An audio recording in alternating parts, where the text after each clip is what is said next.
Cordial saludo, mi nombre es María Carolina Mendoza Reyes, docente de inglés de la institución educativa San Juan Bautista, especialista en aplicación de TIC para la enseñanza y magíster en gestión de la tecnología en la Universidad de Santander.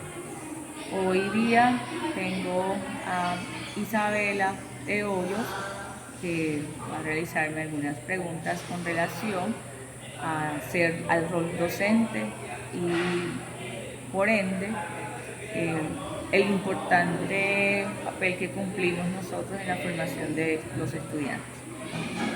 Teacher, empezamos con la primera pregunta. ¿Qué aspectos debe tener en cuenta el maestro al momento de realizar una clase? Primero que todo, debe tener en cuenta la planeación de la clase, cada uno de esos ítems que hasta el mismo ministerio nos indica.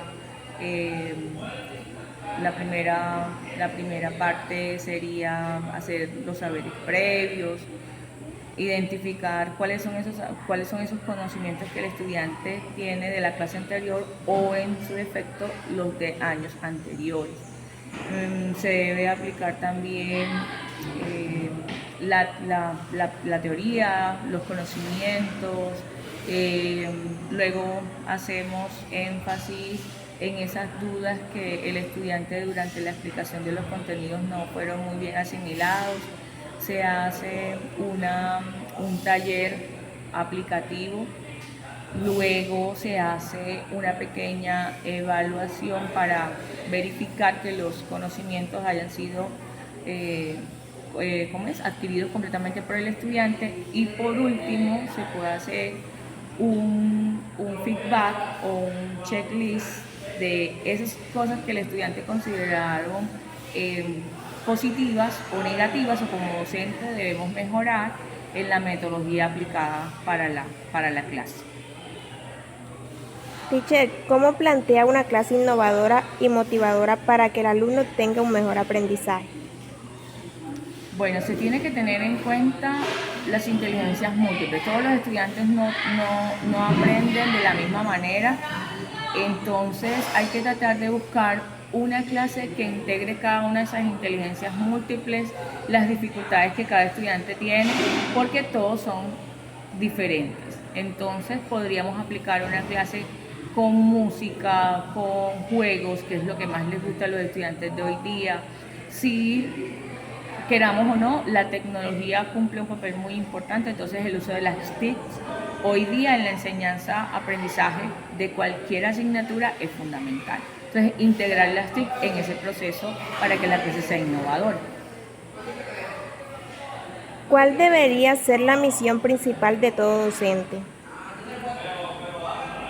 Cuando se escoge esta carrera, yo pienso que la misión más importante es enseñar con el corazón, es enseñar a través del ejemplo. Entonces, cuando tú eres docente, no solamente enseñas inglés, no solamente enseñas ciencias sociales, también estás enseñando a través de tu experiencia personal, educar a esos niños, a esos jóvenes que están en tus manos y que son tu principal, por decirlo así, responsabilidad. Entonces, la misión del docente es educar con el ejemplo, es educar en valores, porque necesitamos que una sociedad tenga valores y hoy día eso se está perdiendo. Afortunadamente el docente es el que educa a las demás áreas del saber, educa al mismo maestro, el docente educa al ingeniero, educa al presidente, educa al médico, entonces nosotros tenemos una responsabilidad muy grande y creería que la principal misión es educar en valores. ¿Cuál debería ser la relación entre docentes y estudiantes en un ente educativo? El docente se convierte, además del facilitador del aprendizaje, se convierte en el segundo papá o segunda mamá en la institución. Y personalmente la experiencia que tengo de mis 15 años de docencia es que mis estudiantes me llamen mamá. Y eso para nosotros es muy importante, que el estudiante te vea como tu mamá o tu papá significa que eres importante en su vida. Entonces, Creo yo que el rol que debe aplicar entre un docente y un estudiante es el de facilitador, el de amigo, el de confidente, eh, esa persona en la cual el estudiante sienta confianza y obviamente no defraudarlo. ¿Cuánto tiempo dedica un docente al planificar una clase típica? Cuando se planifica una clase típica, y hablando de una clase típica, pueden ser 45 minutos. Cuando se planea una clase que tenga cada uno de los pasos, de los momentos que se requiere para una clase, llevaría más de 1 hora o de 2 horas. ¿Qué métodos de motivación utilizas dentro de las clases para captar la atención del estudiante? Bueno, en estos momentos, además de impartir inglés, también imparto el área de ética. Entonces me baso en proyectos que sean llamativos para los estudiantes, proyectos que incluyan las TICs, que usen material didáctico como flashcards, como juegos. Eso a los estudiantes, independientemente del nivel de aprendizaje o de la edad, siempre funciona. ¿Cómo influye la organización pedagógica del docente en sus prácticas laborales? La organización creería yo que es la herramienta fundamental para una organización o una planeación de clase. Cuando uno no organiza, cuando uno no planea, suelen suceder altibajos y siempre tienes que tener un segundo plan. Por ejemplo, en la zona rural muchas veces creemos que va a haber fluido eléctrico y si solamente te planeas a una clase con tecnología y no tienes fluido eléctrico, tú deberías haber planeado un plan B, valga la redundancia. Entonces es importante ser organizado y planear con anterioridad qué puede suceder cuando la clase no se te da conforme a lo que tú planeaste. ¿Considera que es fundamental aplicar métodos avanzados en sociedades actuales? Mm, Puede que sí, porque eso podríamos considerar que la educación es evolutiva, o sea, la educación todo el tiempo va cambiando, los aprendizajes también cambian, la manera en cómo se enseña también cambia, pero tenemos que tener siempre en cuenta el contexto en el que el estudiante se desarrolla. El contexto social es muy importante. Hay estudiantes que en estos momentos no saben lo que es un computador o pueden que nunca hayan tenido una tablet, pero gracias a Dios, en el contexto donde yo trabajo, los estudiantes tienen ese acceso a la tecnología. Eso no pasa en todas las regiones de Colombia. Entonces sí es importante aplicar esas tipo de lineamientos avanzados o educación avanzada, pero siempre teniendo en cuenta el contexto en el cual estás enseñando. ¿Cuáles son los aspectos que tienes en cuenta al momento de planear una clase?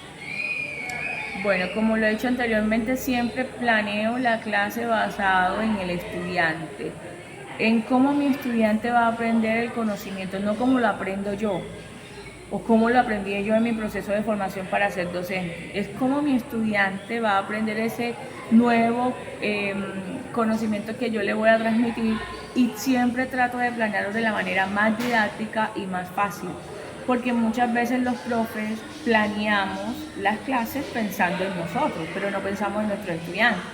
Y vuelvo y recalco que no todos los estudiantes tienen las mismas inteligencias. Entonces, uno debe planear las clases basado en cómo ese estudiante aprenderá el contenido, cómo ese estudiante se le facilita el contenido y si aplicando, si se puede, el uso de las tecnologías. ¿Qué tipo de liderazgo debe tener un profesor? ¿Qué tipo de liderazgo?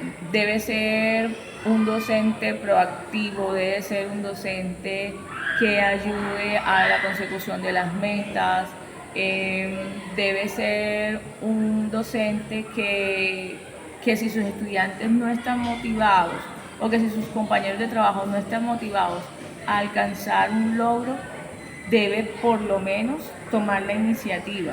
Sí, ser un docente pasivo en el proceso o en la enseñanza o en la docencia no es fructífero, por decirlo así. ¿Cuál es su enfoque principal al trabajar como docente? Mi enfoque principal es que mis estudiantes en el área específica en la cual yo laboro aprendan para la vida, que no aprendan de memoria, que sean unos estudiantes integrales, que tengan valores, que sean unos estudiantes que le van a servir al mundo, pero que no se van a convertir en un desecho más. Ese es mi punto de vista. Como docente, ¿qué resultado espera obtener de los estudiantes? Primero que todo, que logren sus objetivos, que logren sus metas, que lleguen a ser profesionales, claro. El estudiante de hoy día debe pensar en que su mundo no termina cuando acaba la secundaria. O sea, el estudiante debe trazarse metas altas, grandes, pero alcanzables. ¿Se considera un docente innovador e inclusivo?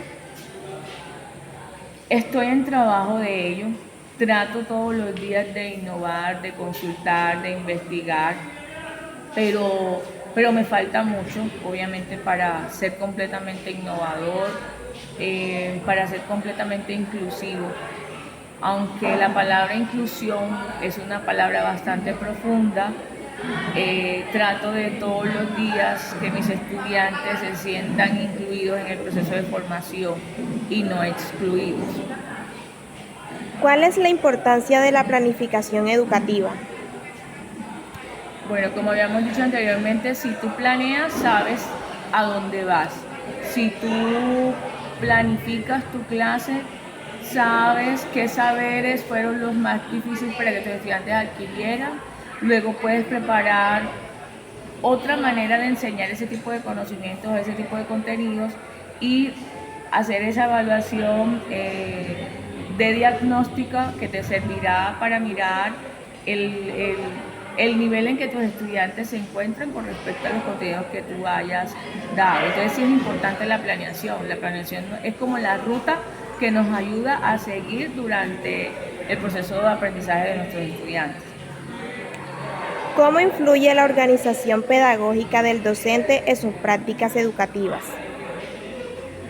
Bueno, la organización pedagógica es muy parecido a lo que te decía anteriormente. Te va a permitir a ti guiarte, te va a permitir ilustrar y visionar qué tanto han aprendido tus estudiantes durante el proceso de aprendizaje que han llevado hasta hoy día. Entonces, si tú eres organizado como docente, si tú priorizas los contenidos de acuerdo a los estándares que te pide cada área, o los mismos estándares que te pide el ministerio, los mismos estándares que te piden estas pruebas tipo saber, tú vas a aterrizar tus contenidos, tu plan de área de acuerdo a esas necesidades básicas que tienen tus estudiantes. Entonces sí o sí tienes que ser organizado, porque no puedes improvisar. Eso fue todo por hoy, teacher. Muchas gracias. A ti también, Isabela, muchas gracias.